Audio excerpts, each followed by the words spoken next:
Hello, my friends. Today's date is January the 21st, and this is a reading for you if this is your birth date, or if this is an anniversary or a special occasion date. Although this is primarily a birthday reading for the year to follow, it is a four-card pull, a general energy card of something that might sustain through the year or something that might come in and perk it, chop it, break it, make you look at it. So that is the first card. The second card is the particular challenge that you face January 21st this year, and this is the particular action that you can take to keep yourself in balance. And then an outcome or a synopsis card. We'll talk about that at the end. The card of this year, General Energy card, is Gnosis.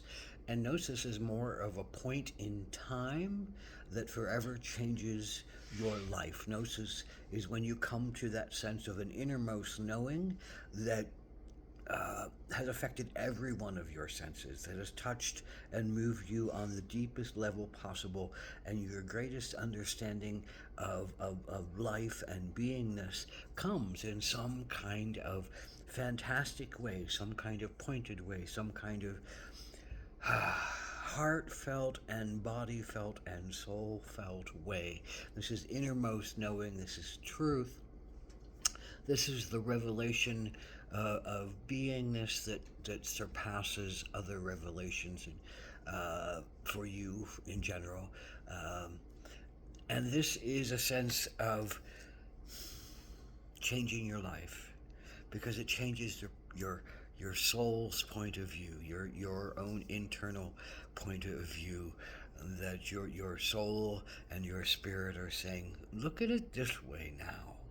And what is that particularly around? What is your challenge this year? Well, the challenge is the Six of Wands. And the Six of Wands, on some level, is, heartfelt gathering of like minded, inspired beings who want to pursue some kind of inspired end, who want to join together in some kind of celebration, who want to manifest through their hearts and through their passions, through their deeds. Wands are about the deeds you do, the things you do that join you together with others. So the challenge for you is to join together with others of like inspirations and of like minds and do possibly what you've been doing. There's something else pushing at you. There's probably gnosis that has come to you that says, you know, that's all beautiful and well and good, and it inspired me on many levels, but I'm not listening to my truest inspiration. I'm not listening to my truest self that says, I need to be doing something else. I need to be following something else. I need to be seeing life through this new paradigm that has shown up for me, where I have felt the deepest connection to spirit that I've ever felt in my life. And I feel like I need to commit to some kind of new energy or understanding or purpose. In fact, purpose, because the will, wands, is about what you will do in your life. And if your will and your fire and your passion become towards some higher sense, some holier sense, some more sacred sense, some more unified sense for the greater good, for the good of humanity, then that becomes a gigantic new path for you. And that's quite possible what is happening. There's a gigantic new path for you that is opening. And are you willing to do it? Are you impassioned enough to do it? Are you willing to break up some of the cycles of routine that you have been created in and addicted to, quite possibly, and touched by, but they're not quite what you need to be doing right now. So, out of a sense of truth and authenticity and power given to your sacred self comes your action, the mountain lion. It's time to roar, baby.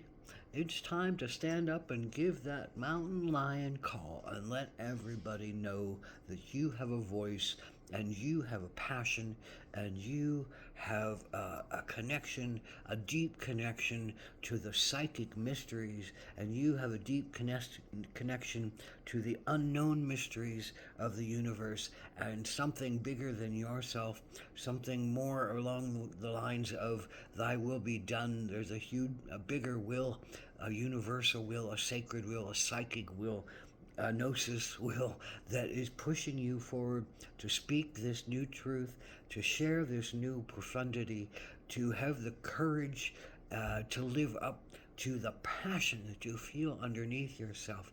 Now, the mountain lion is highly aware of how much energy they use. They're very conservative. They don't want to get into fights with others that are just going to bash them up, because they have to be whole and healthy to go after their food and their lives. And they have to be willing, and they have to rest, and they have to minimize their energy so that they don't waste it, because the pursuit of what they need for their food alone is dramatic to them and can wear them down if they don't catch their prey the first time, then and they keep missing their prey, then they don't eat and they don't survive. So this is really for you about conserving your energy, but looking to be the best that you can be and get the most efficiently actioned things done, and roaring yourself into a place of truth, quite possibly power, something that I don't think necessarily have wanted or needed before, but there's something bigger than you calling you right now, and there's something that's coming out of your heart for the concern of others and the safety of others and the beingness of others, that is pushing you to step forward out of your own we'll call it self-centered, which is not a bad place to be, concern for yourself, but into a broader concern, a gnosis concern, a humanitarian concern of wanting to help the world, of wanting to help those who are being treated unjust and unfairly, of wanting to help those who are being in misery and being disconnected and feeling unloved and unwanted and abandoned. So your sense of yourself is to want to join others together with a higher purpose, a higher regard, a higher sense of sacred, and move through your heart with clarity. Sometimes the mountain lion also knows that it needs to fight, and that's what the purpose of this too is. Mountain lion is a formidable fighter. They won't enter fights,